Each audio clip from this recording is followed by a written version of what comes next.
This is Nick from P2W Fantasy.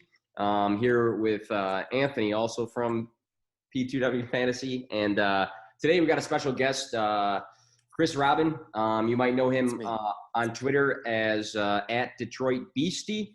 Does some work with DFS, Cheat Sheet. He big time writer. He's probably one of my favorite people in the fantasy community, just because I log into Twitter and I see him interacting with guys that have 2 followers and guys that are, verified accounts. So he's all over the place touching base with people. And yeah, big fan of your work. I know you put a lot of time into it. You have your pinned tweet that Dynasty must-haves. I was looking at that again a little bit earlier, and I know stuff like that takes a lot of time. So again, big fan, and thank you for coming on. Thanks for having me. And it's weird that you say that, because honestly, I've seen a lot of people, they blow smoke up other people's asses when it comes to what they say as far as interacting with people. I literally don't care if someone just joined today and they have 1 follower and they have a question, compared to someone that has 100,000 followers that are verified. I'm an equal opportunity fantasy football fan, if that makes sense. So willing to help anybody, promote anybody. I'm a big fan of hard work and good content. So I don't care where it comes from. I appreciate that, and I respect that too. I kind of tend to think that we can all put expert or analysts in our Twitter bios and stuff, but at the end of the day, everybody's got an opinion, and I think everybody should be heard. So yeah, I respect that. And real quick, what's the difference compared to what the 3 of us are doing and a guy at Yahoo or the other big conglomerates? The only difference is the huge platform that they have. They have this big machine, ESPN or Yahoo, that back them. And so when you tweet a post, publish an article, share your opinion, you have a floor of 1 million people already, given the like the ESPN, CBS Sports. And when it comes to us, we have to build from the ground up, meaning you have to treat everybody with respect, you have to work hard, you have to put out good content, and you have to grind and hustle for every like, view, comment, RT, share on Facebook, anything. So I think it makes us, the 3 of us here, and anybody out there that's watching live or will comment or will see this video at another date and time, it makes everything we do that much more important, but it makes everything we do that much more fun, given the hard work that goes into it. Nothing is handed to us. We have to work for every like, every share, everything. And I love it.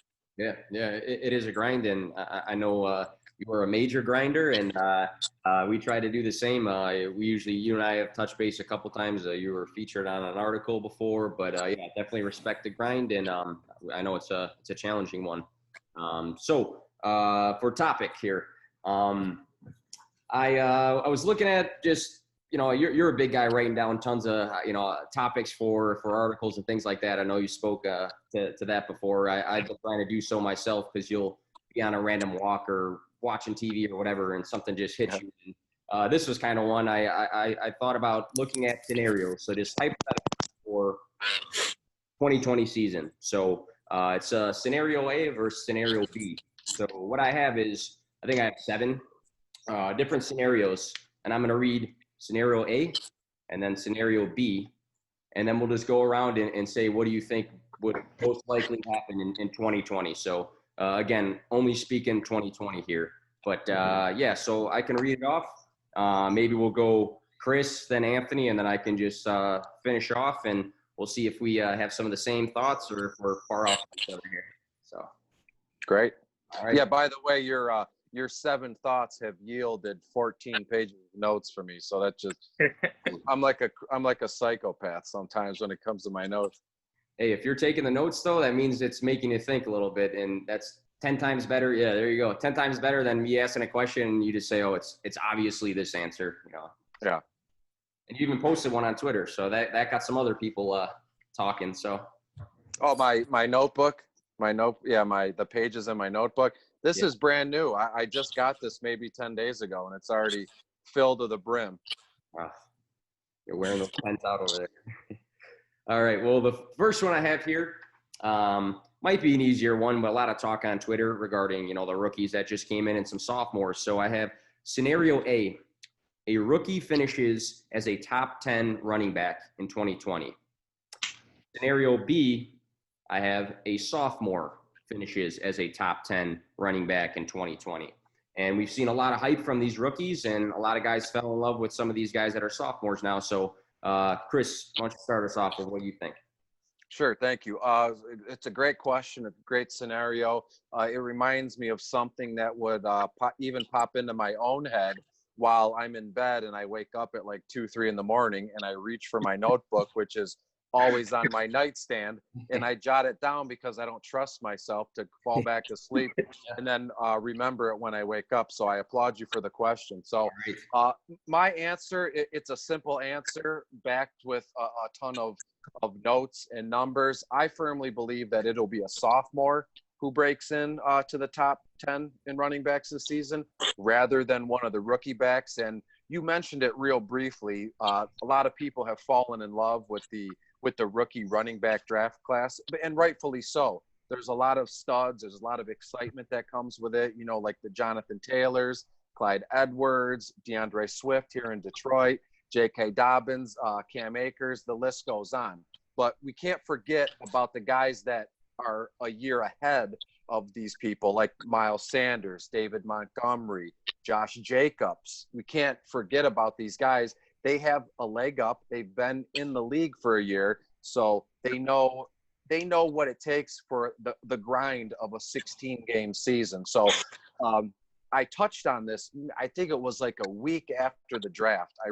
I was so irritated with what I saw on social media, and some people were saying, well, Zach Moss was drafted to Baltimore, so you can immediately write Devin Singletary off. Or in Green Bay, they drafted A.J. Dillon, so see Aaron Jones, which was the most infuriating thing I think I've ever heard in terms of fantasy football at the time. These guys are already in the league. They're already getting carries. They're scoring touchdowns. They're trusted members of their rosters. So they're not going anywhere. So I firmly believe Josh Jacobs, Miles Sanders, maybe even David Montgomery in Chicago and Singletary in Buffalo. These guys are the sophomore backs that are guys for the future that will carry our fantasy team. So great question. I'm going with the sophomore backs, Josh Jacobs and Miles Sanders more specifically here. All right. How about you, Anthony? Yeah, just piggybacking off of what you're saying, Chris. Immediately when I read that question, 2 guys came to mind, and that was Josh Jacobs and Miles Sanders. You also got to think David Montgomery and Singletary, if they get the huge rushing share that they might get next year, they could be guys that are up there too, if not in the 15-20 range. But when I look at the rookie running backs, there is a lot of love for Jonathan Taylor, Clyde Edwards-Helaire, Swift, a lot of these guys. But one thing that a lot of people are not taking into consideration is almost every one of these running backs that are rookies have another running back that is going to take carries from them. You think of Clyde Edwards-Helaire. I personally don't think he's going to be a workhorse back. I think Damian Williams is still there. He's going to run the ball. You think of Swift. You got Kerryon there. I'm higher on Kerryon than most people are, but he's young. He's going to get carries. You're looking at Akers. Akers might be a lead back for them, but Henderson's still there. He's going to have a chance to get the lead back role. I don't think there's a rookie that has a solid path to a workhorse role right away. Maybe Taylor, depending on what happens in Indianapolis, but I still think Marlon Mack's there. He's there for another year. Why would they let him waste away on the bench? So Miles Sanders and Jacobs are 2 guys I could see cracking the top 10. Singletary and Montgomery are other guys that will be maybe there, maybe on the border. But there's not a rookie running back, I think, that's going to have enough volume to get into the top 10 in 2020. I agree. And real quick, if I may, call me old school. I'm in my mid-30s. I've been playing fantasy football for 20 plus years, right? And you have all these people, I say, just social people on social media that are willing to just clear out their whole rosters for guys like Jonathan Taylor or Clyde Edwards. And it's only June 22nd, where it's 7 p.m. in Detroit, Michigan on June 22nd. None of these guys, these rookie backs, have ever stepped foot on a professional practice field, a game time. How can you say that this is what's going to happen this season in Kansas City with Clyde Edwards, or this is what's going to happen this season for Jonathan Taylor in Indianapolis? We kind of know, and it's opinion, but you can't take away that Josh Jacobs got 242 carries last season. David Montgomery had 242 as well. These sophomore guys have had legitimate carries in games. So that it's I don't know how to say it loud enough or with enough conviction so people will understand that some of these guys that you're just getting rid of or discounting have legit carries in the NFL, 150, 240 plus, compared to these rookies who will be good, right? But we don't know a thing. We don't know how the backfield touches are going to shake out. Like you said, Anthony, we just don't know. With Josh Jacobs, Miles Sanders, David Montgomery, we know what to expect from them. Jacobs, Miles Sanders are going to be lead backs. There's nobody there that's going to take away from them. So just my 2 cents to end the question here. Yep, absolutely.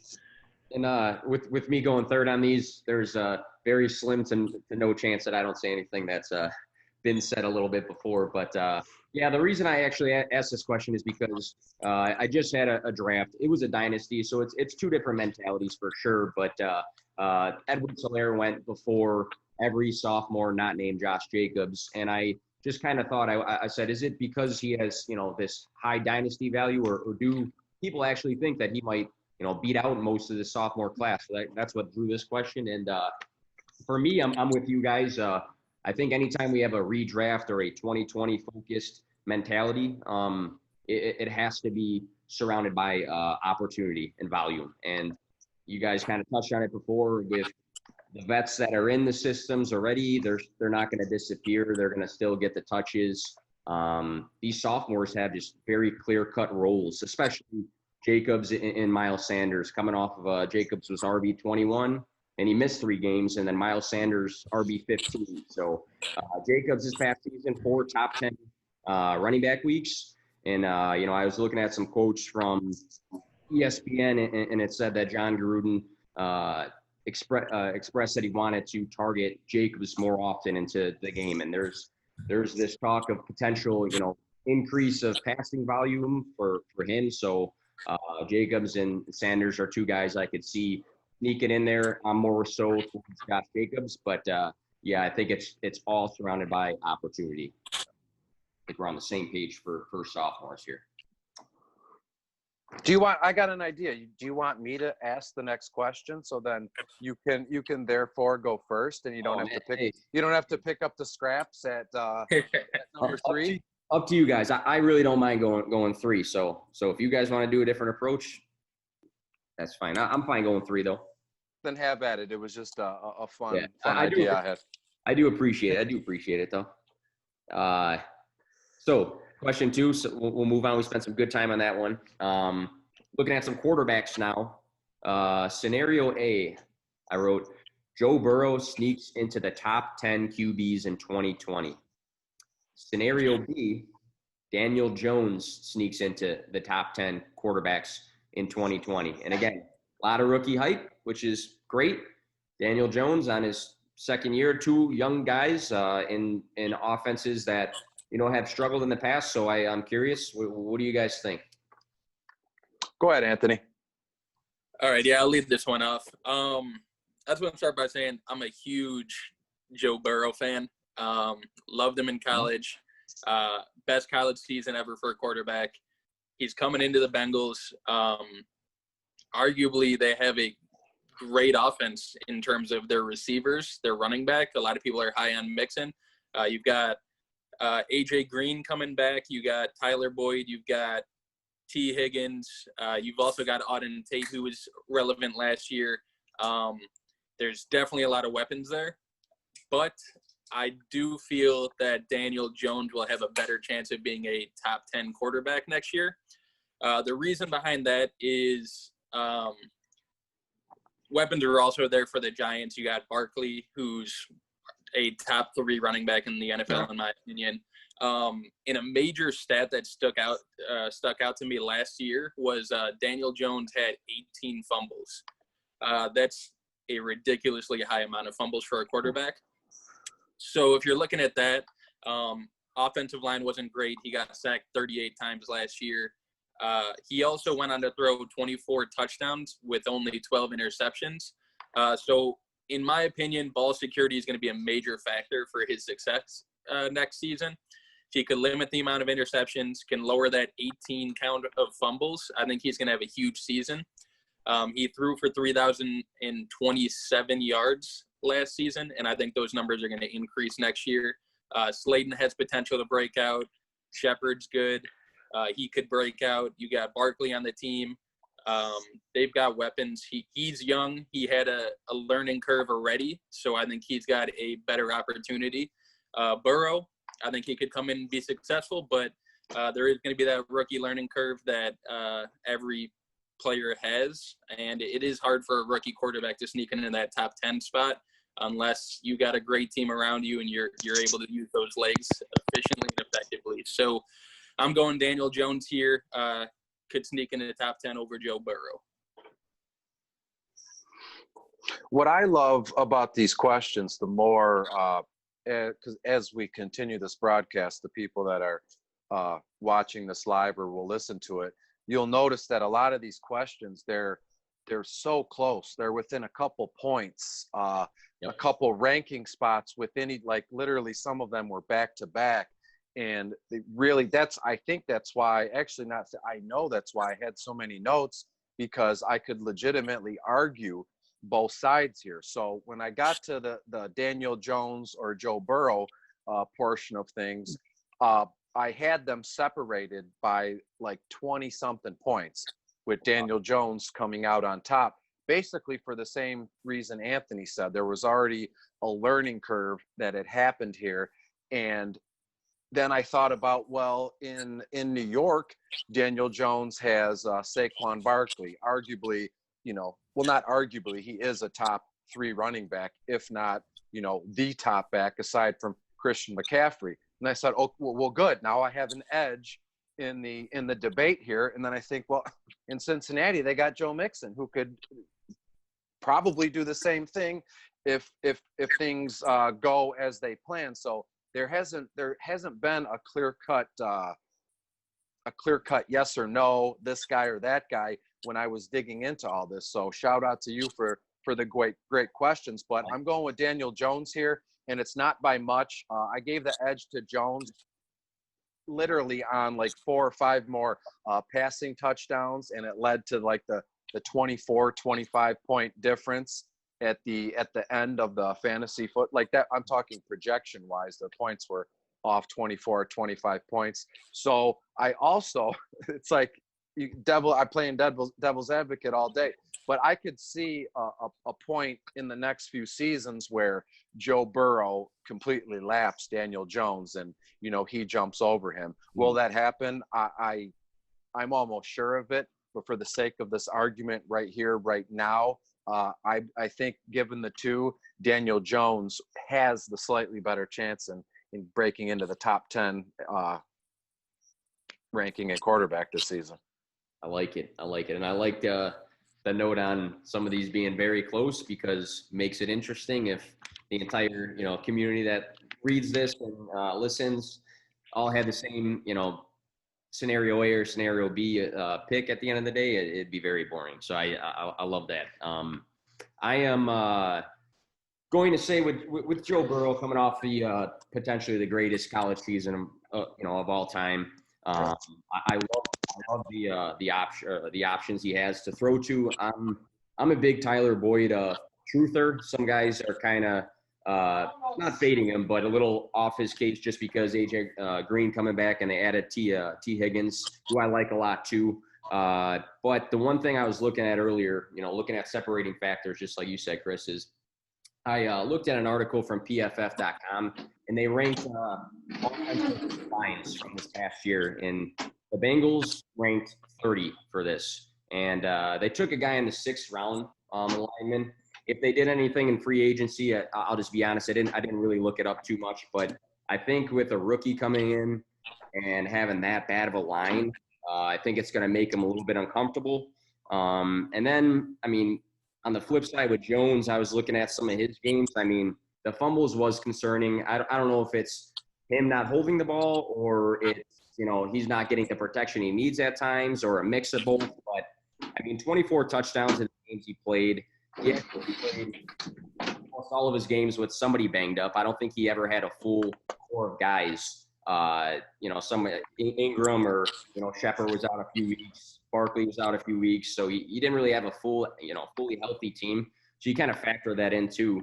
Another thing that stuck out about Jones, I think he was 7th out of quarterbacks for rushing yards. So he has some legs too, which is a major fantasy upside always for quarterbacks. And major flashes for Jones this past year. I wrote week 3 he was QB2, week 8 QB1, week 10 he was QB2, and then week 16 he had a QB1 game as far as not just 1 through 10 like he was the QB1. So we've seen him ball out before. I'm kind of with you, Chris. Do I see Joe Burrow overtaking Daniel Jones in the future? I would say absolutely. 2020, I'm going to go with Daniel Jones just because second year in, he had flashes, and I think the Bengals still have to address some team needs before they're comfortable. Even for guys like Joe Mixon, who a lot of people are high on, I think they need to address the line and things like that. So I think we kind of all got on the Daniel Jones train for 2020 there. Absolutely, yes. All right. Oh, there's a dog. Chris, you actually have the list of questions in front of you? Absolutely, yeah. I write everything down like a madman. Hey, all right. So you know what? I actually like your idea. And why don't we mix up the order? You read this one off, number 3, and maybe I'll go first, and then we'll go from there. Yeah, it'd be my pleasure. So the third question you asked of us heading on into the show today was Green Bay wide receiver Davante Adams or Tyreek Hill in Kansas City. Which guy do you think is more likely to be a wide receiver 1 this season? And I'm assuming you're talking wide receiver 1 overall, because we know each guy is a wide receiver 1 on their respective teams, but which guy do you think can be the wide receiver 1? Tyreek Hill in Kansas City or Davante Adams in Green Bay? Take it away. All right. So the reason I asked this question is one of our last podcasts, Anthony and I threw out the hypothetical question, hey, pick a guy to be wide receiver 1 that's not named Michael Thomas in a hypothetical world if he's not the wide receiver 1. So these were 2 guys I think that I might have brought up. I think Anthony said Tyreek Hill too. But, I think with these 2 guys, the volume's obviously there. Any Patrick Mahomes receiver that is getting the touches, I think you are going to highly respect in the fantasy world if they actually get the volume. Aaron Rodgers, again, a lot of people are super high on him as a quarterback, and Davante Adams has been his guy for a while now. So looking at 2018 when they were both healthy, because both guys only played 12 games this past season. 2018, Adams was wide receiver 2 overall. Tyreek Hill was wide receiver 3 overall, depending on your format.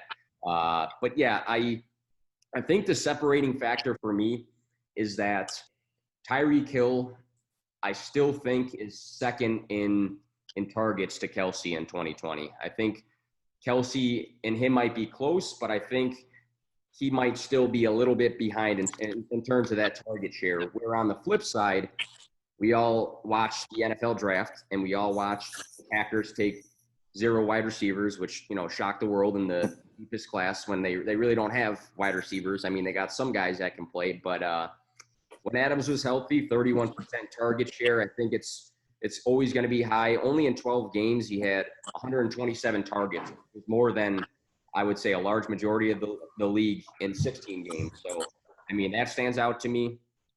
The other factor for Davante Adams sometimes is maybe the yardage, not, circumventing 1,000 yards in certain seasons. But yeah, I think the volume is going to be higher for Adams with Rodgers than it will be for Tyreek with Mahomes. And maybe I'm in the minority of putting Adams above Tyreek in this, but I'm going to go Adams, even though I am a Chicago Bears fan living in a suburb of Chicago. It's rough to say that, but I'm going to go with Davante Adams on this. You're up next, Anthony. If I'm the question asker this time, then Here you go. I'm able to delegate the order. So power is yours. Okay. Go ahead, Anthony. All right. So initially looking at this question, before looking at anything else, I immediately thought Tyreek Hill was who I was going to pick for 2020. That's just going off of my memory, who I considered a higher value player in my mind. And then I took a deeper dive into the stats. As Nick said, Davante Adams had 127 targets with 83 receptions. What's crazy to me is that he had 83 receptions and Tyreek Hill had 89 targets last year. So he only had 6 less catches than Tyreek Hill was targeted all of 2019. They both played the same amount of games, 12 games each. Tyreek Hill had 7 touchdowns. Adams had 5. Hill had 860 yards. Adams had 997. Just looking at those stats, I was kind of blown away that he had that many targets and that many receptions compared to Tyreek Hill. That's not something I thought of immediately. That's not something I even considered. But looking at that, it's pretty shocking. Also, like Nick said, they didn't add any wide receivers. I think Lazard stepped up to their number 2 role this year, but Adams is going to be their guy. 5 touchdowns is okay. He might increase on that depending on how Rodgers plays and if they're going to be a run-heavy team. I do think that they're going to run the ball a lot this year, but I'm going to go with Adams over Hill just based on the volume. I think Rodgers feels a little disrespected by that Jordan Love pick, and I was talking to Nick earlier, and I was saying don't be surprised if Rodgers goes off this year and kind of makes a statement that he's still good enough to be their quarterback. He's going to be their quarterback for the next few years, and nobody's going to be replacing him anytime soon. I'm not a Rodgers fan, but I know that's kind of how he operates. He does have that little bit of competitiveness to him to where I feel like he's going to ball out this year just because he feels a little disrespected by those draft picks. So Adams for me, I do still like Hill, but that target share, you can't deny that for Adams. This might be the closest in as far as everything, targets, points, touchdowns, a comparison that I've ever had to make. And I believe it was like a week or two ago, I was a guest on another podcast, and one of their questions was over under 170 targets for Davante Adams. And I said over, and I know what you're getting at, Nick. I'm in Detroit. I'm a big NFC North guy, and it's just tough to root for Green Bay, Chicago, Minnesota. But it's so close. I have to start thinking in my head weird ways I can cut a tie, or weird ways I can go in one direction from a guy. And the first thought I had was when first impressions are everything, right? I think so. And when Tyreek Hill first started to break out, he was like a gimmicky wide receiver. He was like, let's run a reverse with him a couple times a game, or a flea flicker with Tyreek Hill, or we'll put him in the wildcat and we'll directly snap him the ball. And it was real gimmicky. And that first impression, I wasn't a fan of that. Like I said early when we first opened up the broadcast, I'm an old school guy. Wide receiver, go out wide, run routes, get targeted 10, 15 times a game. And if you break down the numbers here, Devontae Adams has been in the league 2 years longer than Tyreek Hill, and he has a total of 694 targets in those 6 seasons. He is an absolute target monster. And if you look just to last season, he missed a few games, struggled with turf toe, and when he went down and missed those games, other receivers were playing catch up throughout the games that he missed. That's how far ahead he was in targets and yardage, if I remember correctly. So my answer to you here is I believe it's Devontae Adams, and I will never sway from that opinion, just because you guys said it, not in these words, but actually, Nick, you did. Tyreek Hill is not the first option in that Kansas City offense, where Devontae Adams, he's their guy. I mean, now that they drafted a running back in A.J. Dillon, they got Dillon, Jamal Williams, and Aaron Jones now. So those guys can fight for carries. We know what we're going to get in the wide receiver position in Green Bay, and it's going to be Devontae Adams. And real briefly, in my overall season projections, Adams and Hill are different by tenths of a fraction of a point. I have them both like in the 245 range, like 245.24 to 245.39. So they're legit different fractions of a point. So this is a fantastic question. Nice. And yeah, I think we can agree that Devontae Adams might be the option A and the option B, and then whoever else can be the option C for that offense. Yeah. So I think we're on the same page with that. None of us are going to say Tyreek Hill is not going to be a phenomenal player next year. Just Adams in this. Chris, how about one more question out of you leading the way for this one, and then I'll just take the rounds back. Sure, absolutely. So the next question that you sent me for here, and I have my notes in front of me. It pays to take good notes. Yeah, this one letting everyone know now.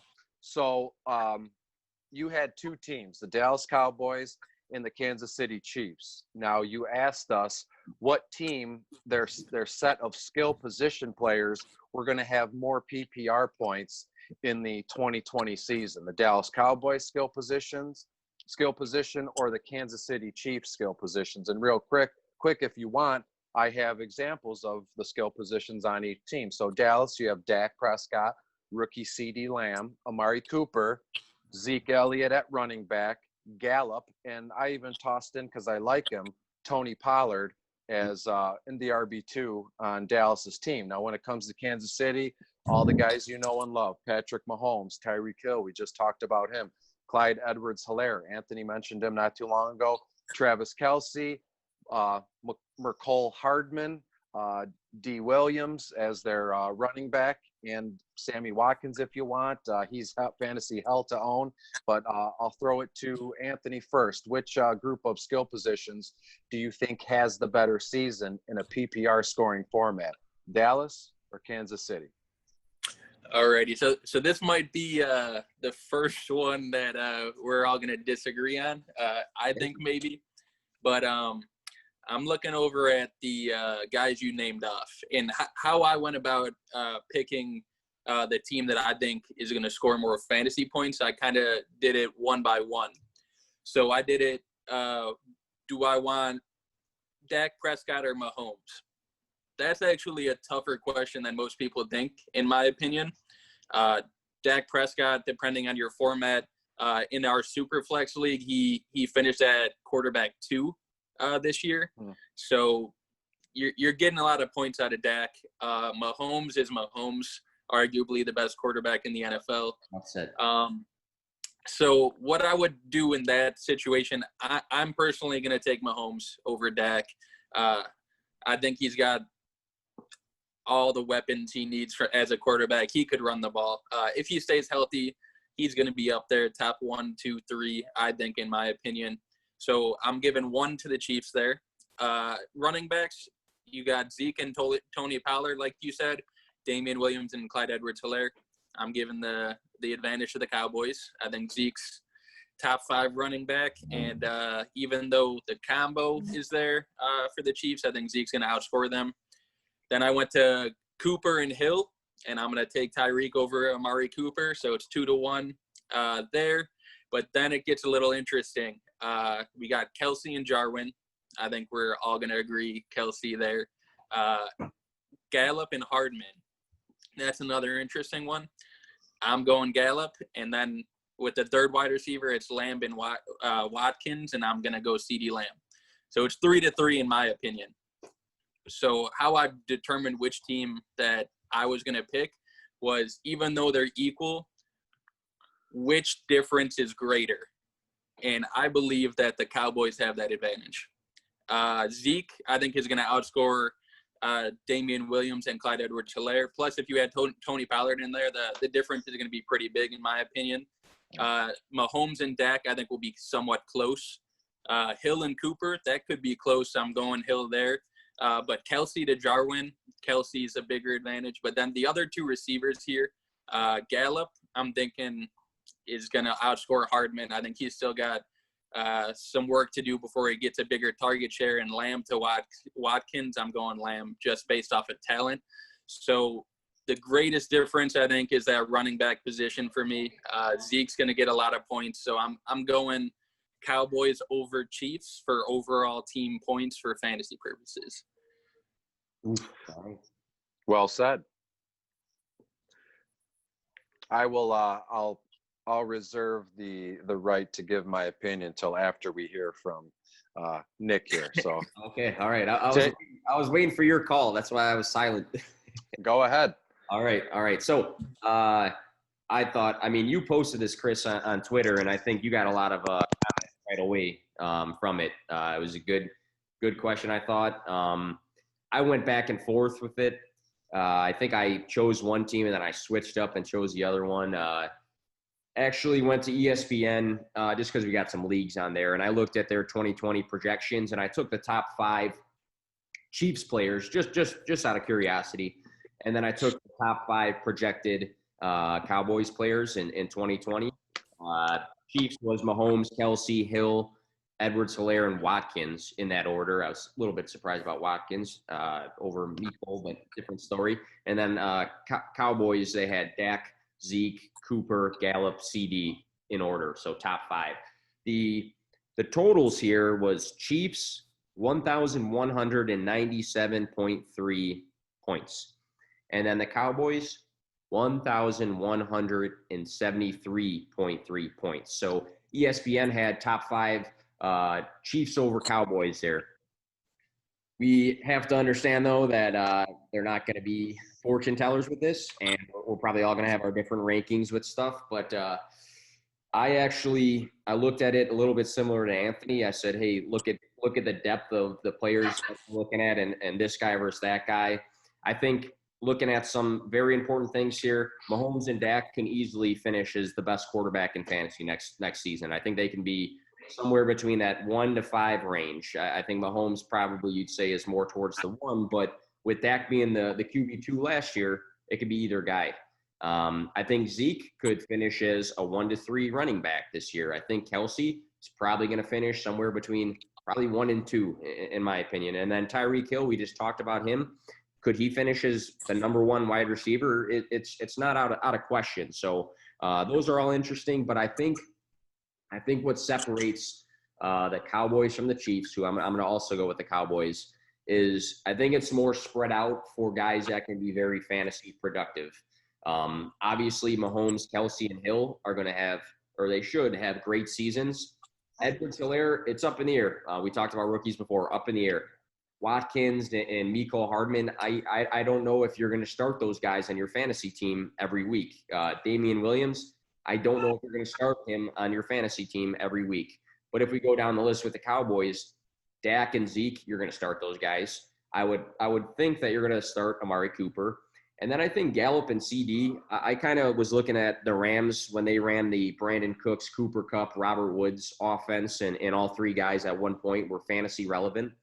I think that's going to be the case for the Cowboys. I think Cooper, Gallup, and CD could all be starters or flex guys in your team. So I think because they're a little bit more spread out with the points that those top 5 are going to accumulate, I think I'm just going to go with the Cowboys on this one. But very, very close for me. I started and I said Chiefs for sure, and then I thought about it and I said, you know what, I'm gonna actually go with the Cowboys. So, Chris, are you gonna break the streak here, or what are your thoughts?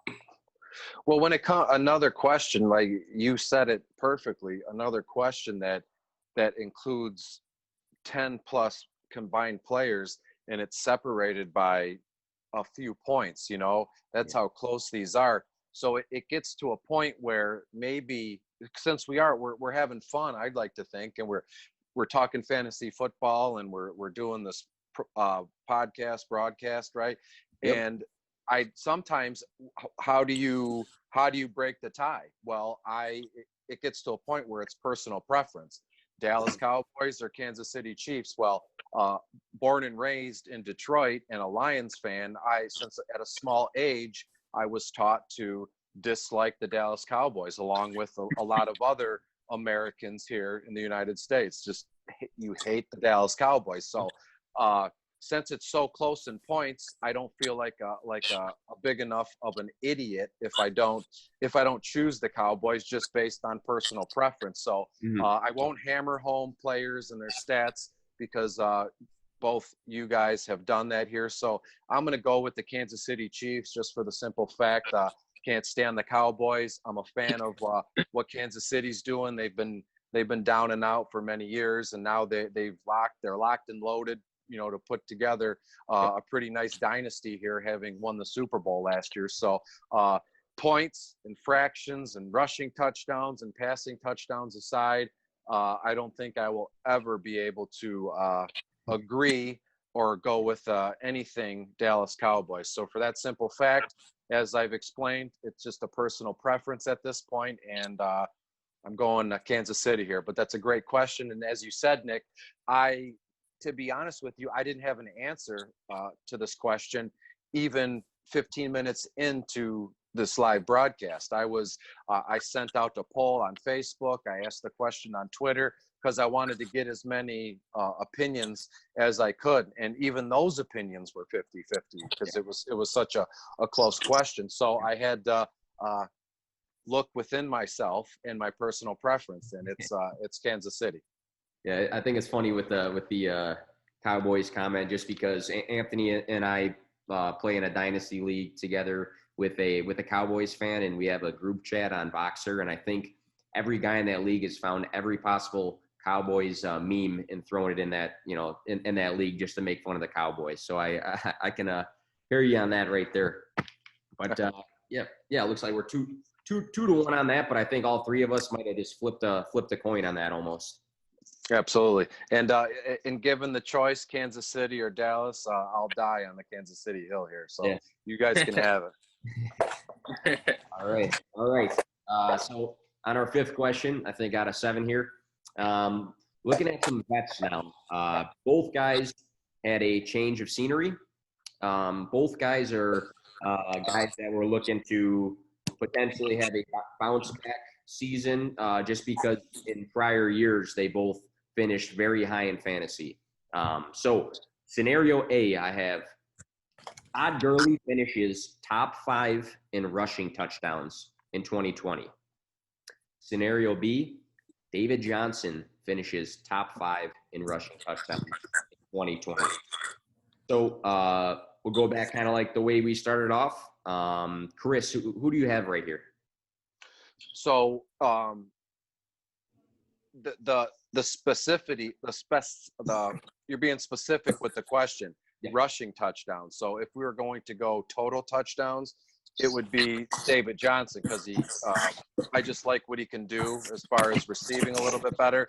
But given the fact that it was rushing touchdowns, I'm going Todd Gurley here by literally a touchdown or 2. And again, another question where these guys were back to back in ADP, in overall rankings, and it doesn't matter what website you went to or what projection you looked at. These guys are boom, boom, back to back with each other. I'm going to go Todd Gurley, like I said, just for the simple fact that I do believe he's going to feel, again, completely opinion based. I don't know the guy. I haven't talked to him, so I don't know this, but he played in Georgia in college. He's in Atlanta now as a Falcon. Everybody was always bummed out about his knees. Is he arthritic? He's still really young. There was a video of him on the leg press machine not too long ago, stretching his legs out. Everything looks to be well there. And I could see a point where actually it's not a point. It's again, a personal preference. I think he's going to get about 20 or 30 more carries than David Johnson this season. And again, I can't tell you how different the answer would be if it was total touchdowns, if you were to add in receptions and receiving yards and receiving touchdowns, because I think David Johnson is also revigorated out in Houston this season. But for the simple fact that it's rushing touchdowns, I'm going to give it to Todd Gurley by literally one, if not two touchdowns here. Nice. So it's very, very tight on that one. Yeah. Anthony, how about yourself? I'm kind of going with the personal preference thing here as well.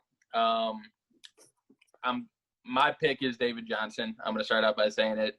I love him in that Texans offense. I think that they've been missing a good running back for a few years.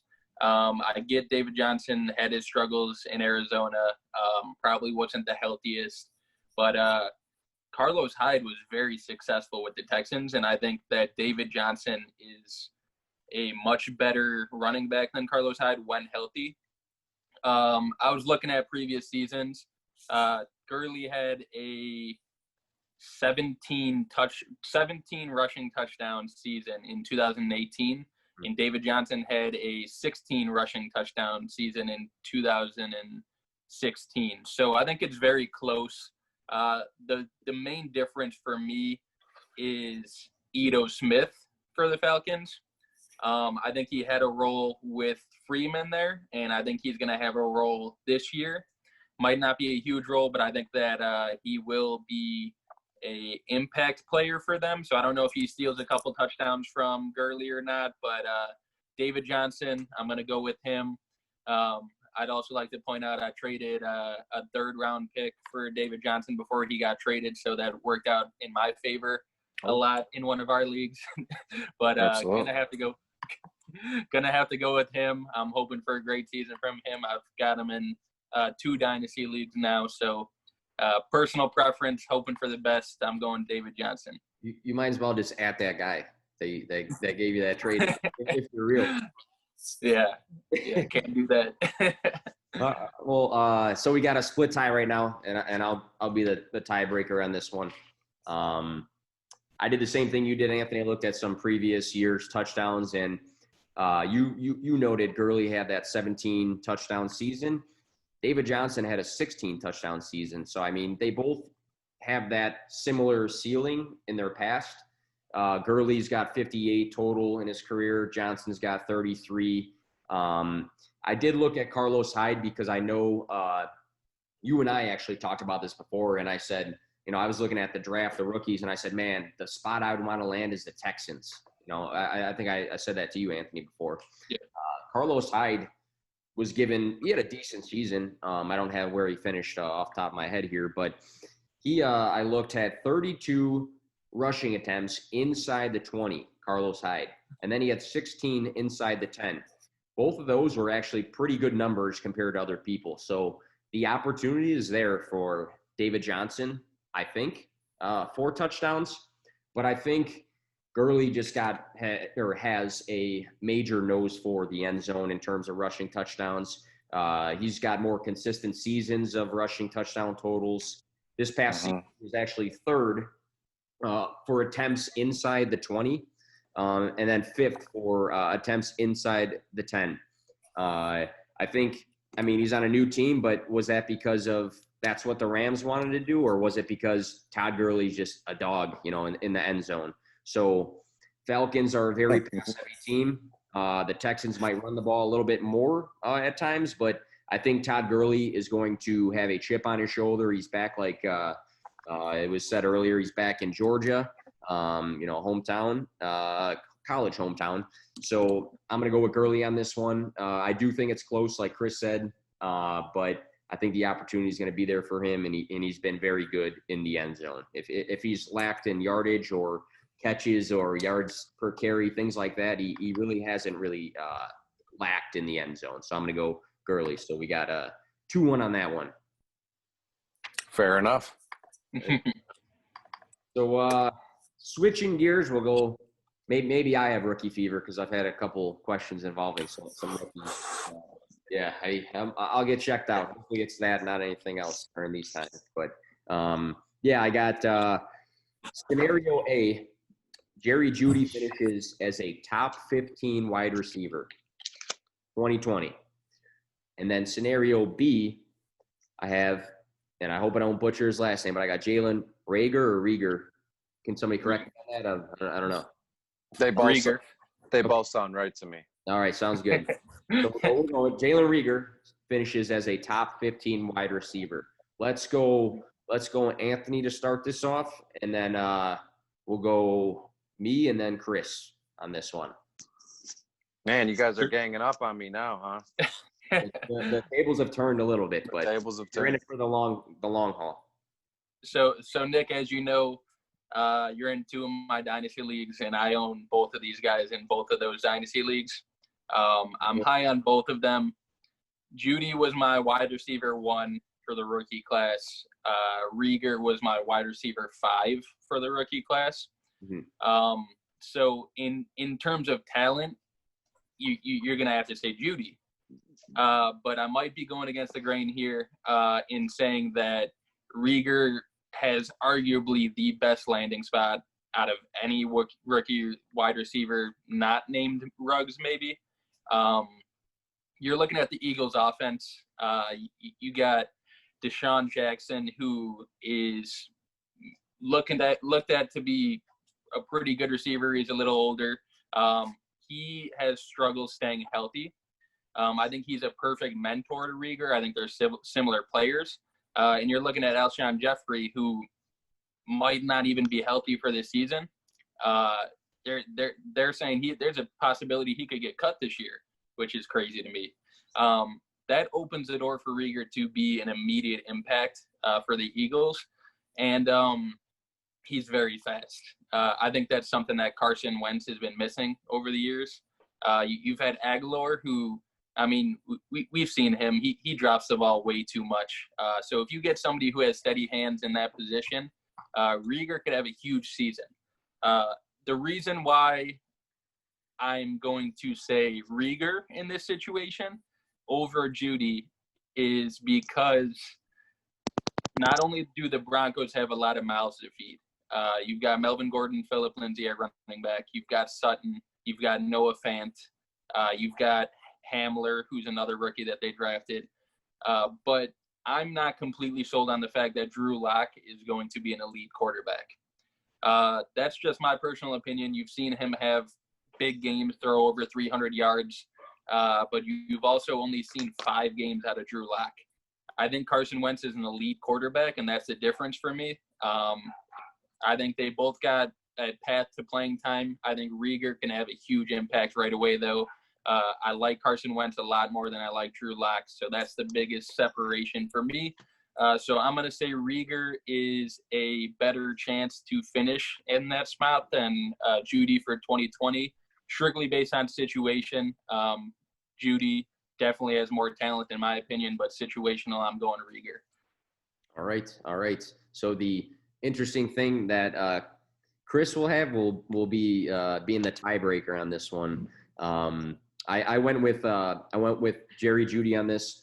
I 100% agree with you that Rieger has a very good opportunity to get some playing time right away because, again, you noted the Alshon Jeffrey injury. They don't really have a lot of other guys. I mean, again, last season, the number 1 wide receiver was Greg Ward at one point, who I'm not going to knock him. He actually balled out a little bit. But what makes me a little bit nervous about Rieger is I've said this before, and you actually, Anthony, sent me something I think today or yesterday about, a quote about Rieger maybe getting some touches right away. But the concerning quote, that I wrote down was from ESPN. It said, Coach Doug Peterson suggested Rieger will learn the Z receiver spot behind Deshaun Jackson with potential to earn slot spots early on. The reason that concerns me is he didn't say he's going to learn with Deshaun Jackson or from him.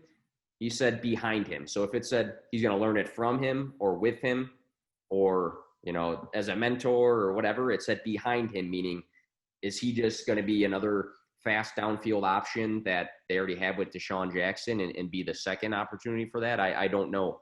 I also read some stuff about his college production. They said that his catch rate actually this past season was very bad. From 2018 to 2019, he actually regressed a lot. So that's a little concerning. They actually said it was because of his quarterback was pretty bad and had an awful season, but it's a red flag. Jerry Jeudy was my wide receiver one. I think he was yours too before the draft. What makes Jerry Jeudy special, I think, is he has elite route running, which I think is the hardest thing. And I wasn't an NFL player, so I'm not going to pretend that I know these things, that well. But I think it's maybe the hardest thing to learn from college to the NFL is to get a good separation and run these routes when you got elite defenders, marking you up. They had reports of Drew Lock throwing to Jerry Jeudy on a daily basis. That's a big, red flag for opportunity for me.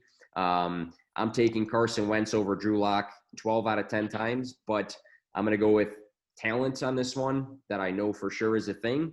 And I think Sutton helps him actually because it frees up some space on the field for Jerry Jeudy. But yeah, I'm going to go Jerry Jeudy on this one and put the massive pressure on Chris to be the tiebreaker. I'll do what I can. So I love being able to talk to people on broadcasts like this or in comment sections, or the most favorite thing to do is in my writing, and it's to show my process, how I get to the projections that I get, or how do I get to the decisions that I make, what goes on in my head, because more times than not, you'll read projections or rankings or an article and it just says, I like Jerry Jeudy, he was good.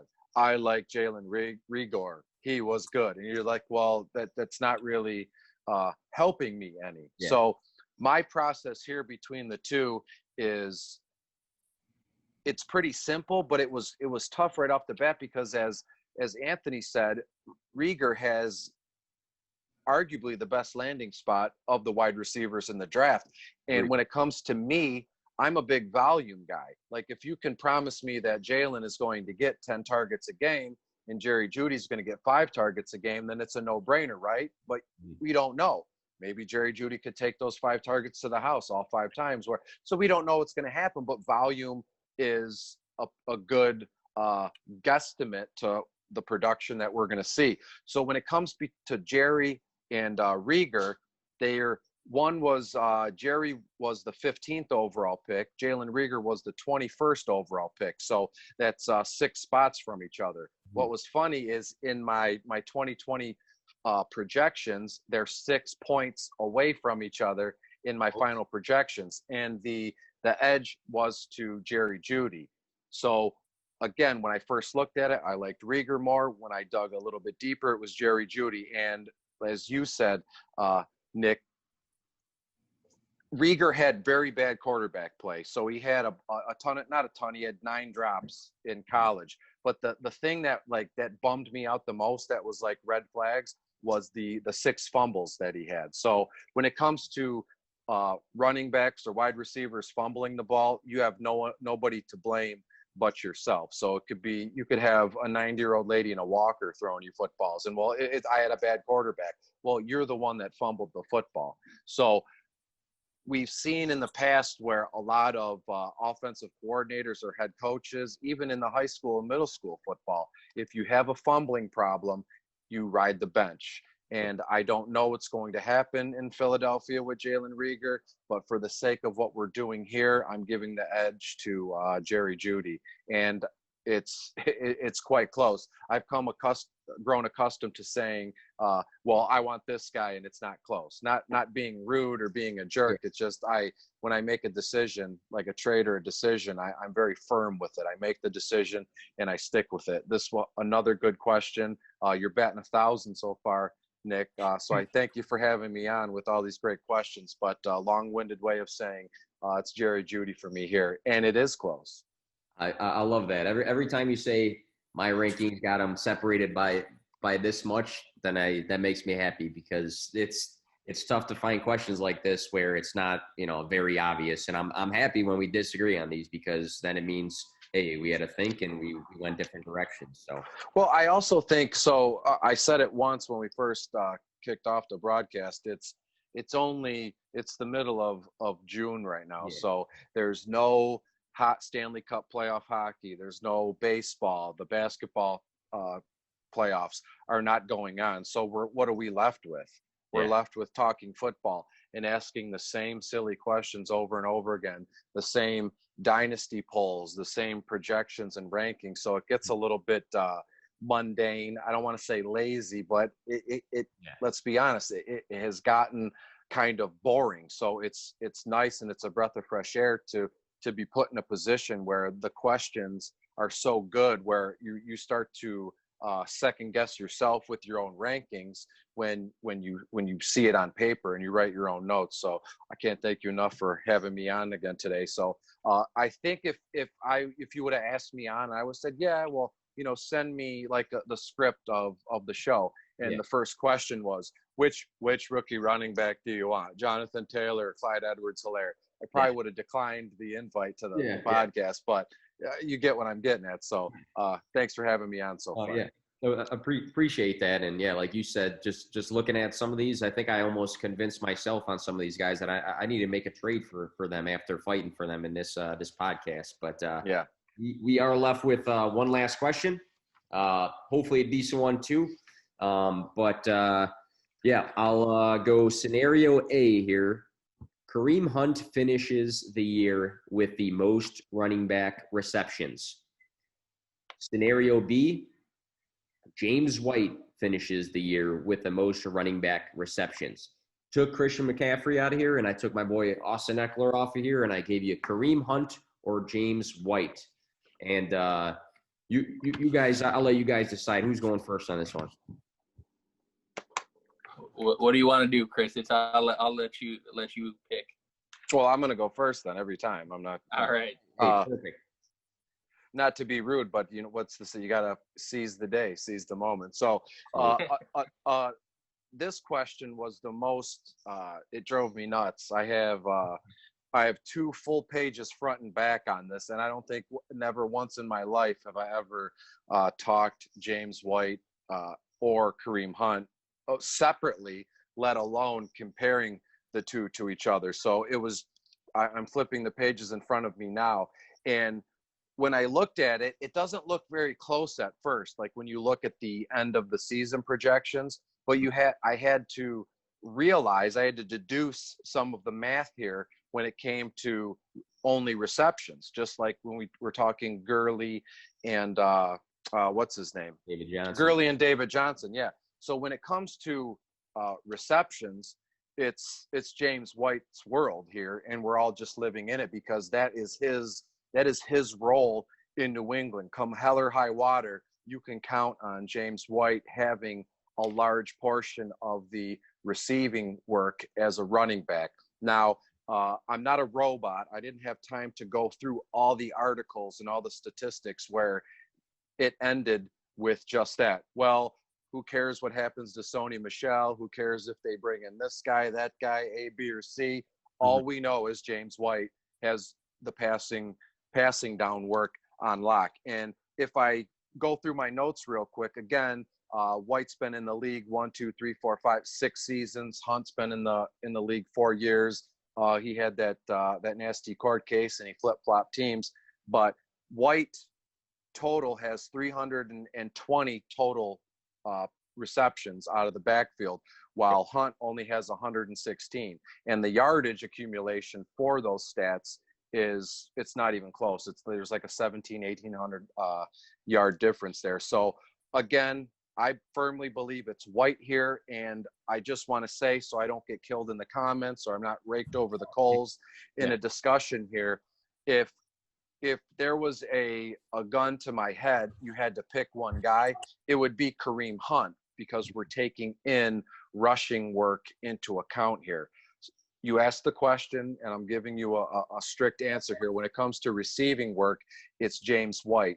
And there's been a lot of talk. It's been all the talk is Kareem Hunt or Nick Chubb. What are you going to do? So I like that you took Nick Chubb out of it and you added James White. And it's a great question because again, not to repeat myself, but when you first look at it, you're like, this is silly. It's not even close. And then you have to, be smart about your reading comprehension and, you're just talking receptions. And then that's what gets you. And again, repeated myself a few times, but it's James White for me here. All right. I like those reasonings a lot. Curious to hear, Anthony, you going to disagree or you hopping on that boat too? So to me, actually looking through all these questions, this one was probably the easiest for me to answer. I would say it's got to be James White. Kareem Hunt, I think, is definitely a better player than James White. Don't get me wrong. But just looking at James White over the last few seasons, last year he had 95 targets with 72 receptions. In 2018, he had 123 targets with 87 receptions as a running back. That's ridiculous. Kareem Hunt played 8 games last year. He had 44 targets. So let's say you multiply that by 2 for playing 16 games. He still only got 88 targets, which isn't close to James White. Another huge factor to me is Stidham's being the quarterback for the Patriots. First-year quarterbacks, they rely on dump-off passes a lot of the time. Absolutely, so you're looking at that, and I'm thinking James White might have a big year this year just because Patriots might be down in games this year. It's going to be a learning curve for Stidham. Going to be passing the ball a lot, probably going to be finding a lot of dump-off passes. Bill Belichick is a great coach. He coached Brady in a great way. They love passing the ball short, and I think that he's going to be a major target for Stidham this year. So I'm not saying he's going to get over 100 targets like he did in 2018. Maybe closer to that 95 range that he had last year, but I think he's going to be involved a lot. He might even outscore Sony Michel if the Patriots aren't as good of a team this year. So we're looking at it. I'm thinking White and Hunt's a great player and everything, but Chubb's still out there. You got Odell, you got Jarvis Landry, you've got Austin Hooper. Too many mouths to feed over there. So James White for me, I'm thinking he's going to have a big role this year with Stidham at quarterback. Yeah, the reason I kind of threw in, I wanted to ask about Kareem Hunt is because, and I couldn't tell you the handle, and I probably wouldn't anyways, because I don't know if they were joking or not, but there was a quote that there was a report that Hunt has been participating in off-season virtual programs with wide receivers.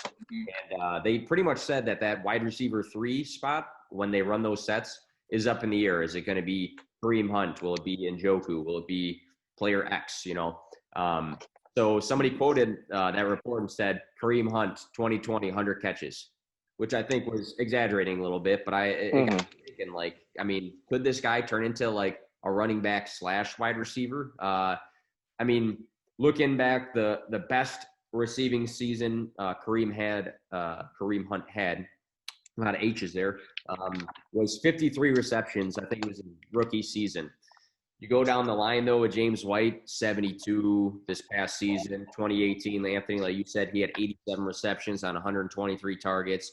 The year before, 2017, 56 catches. So that still was higher than Kareem Hunt's best reception season, even though it was James White worst in the last couple of years. Some people question, how are the Patriots offense, how are they going to run now that Tom Brady's gone? in my opinion, over the past few seasons, 3 guys have ran that offense. Bill Belichick, Josh McDaniels, and Tom Brady. Now that you have Tom Brady gone, you still got Bill Belichick and Josh McDaniels there. So I think using James White, which they have consistently done over the past couple years, having a, like Anthony said, quarterback that's probably going to be a little bit uncomfortable and not used to being on that stage, he might just go the route of doing the dump off passes like Brady has in the past. So I do think Kareem Hunt can have a big fantasy season. Chris, you kind of said, if it's not just receptions, it might be a different story. But maybe he has a chance to be that wide receiver 3 at times, fill in for Chubb at times, this and that. But I'm going to go with James White just because he might be one of the most consistent pass-catching running backs the league's seen in a long time. So I'm going to go James White on that too. And real quick, I big into ADP too. And if you look at it from Fantasy Football Calculator, I spend so much time on that website. It's insane. Kareem Hunt is at about 54, 55 overall, where James White is about 92 overall. So you're looking at it. So if you just do the math real quick, that's like 40 spots difference. And again, as I said, Kareem Hunt, the total package when it comes to, talking about the two. But James White, if you're looking for a guy late, cheap, you can't go wrong. People dismiss it. They want nothing to do with it. And that's an article or a discussion for another time when it comes to ADP guys or veteran guys that people pass up on. But it's James White. You're correct. All right. Well, that's 7 different scenarios. I think we all were able to talk about them a lot. They were all pretty close. So that was actually a lot of fun. Chris, like you said, it gets repetitive seeing the same sort of, A or B, or, vote on this poll. What's your ranking on this? What do you think of this guy, this and that? So it's always interesting to look at these hypotheticals and talk about something different. Absolutely. Yes. Yeah. I had a lot of fun with you guys. Chris, I cannot thank you enough for coming on. I saw recently, I think over the past week or two, every time I refresh Twitter, you're on somebody else's podcast. So I had to make sure that I grabbed you at the right time and secured your time, which I really do appreciate. Thank you for having me on. It's not about me. Thanks again for having me on. I'm having fun doing all of this because I'm able to meet and talk to and have very educated conversations with people, and in turn, we're helping each other out, right? You sent me the script, as I said earlier, about the questions you were going to ask. Mm-hmm. I spent a few hours doing it, and then I turned it into polls, which in turn get people active, and they get on your page. So it's just a big, not to be a weirdo or anything, but it's just a big love fest in a way. You know what I mean? We're all interacting with each other, and we're all having a great time, and it's not costing us a thing. It's just nothing but humility, and I thank you again. Hopefully we can all get together and do it again soon if the mood strikes us right. Yeah, I would definitely be up for it. So last thing here, for anybody that has made the error of only following Play to Win Fantasy, P2W Fantasy, and they don't follow Detroit Beastie, what's the best ways to follow you and look at the stuff you grind out all the time? How do we find you? Well, go to Twitter and follow me at Detroit Beastie. All my content is also on at DFS Cheat Sheet 1 or the website, dfscheatsheet.com. It has DFS in the title, meaning Daily Fantasy Sports. So with the suspension of all sports, there's been little to no DFS, meaning FanDuel or DraftKings. So I've been able to get a lot of my seasonal stuff out there, my dynasty football stuff, even baseball stuff if you're interested in, but a lot of seasonal and dynasty football stuff. So you can find me there. I'm on Facebook at Chris Robin, and I look forward to anybody that wants to chat. Follow me. I'll follow you back in 2 seconds. I'm not a big star or celebrity. You can always private message me. I'll reply back, and that's what it's all about, what I love to do.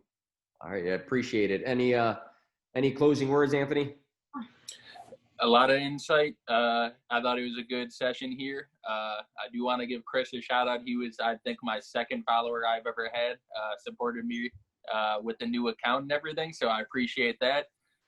Just made it a few days ago. So hopefully get some more followers there, keep interacting with people.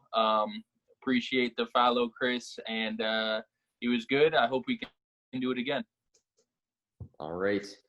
Thanks, guys. I'm just going to close it out here, but yeah, we'll have to do it again sometime. And thanks again for both of you guys being on the pod today. Absolutely. All righty.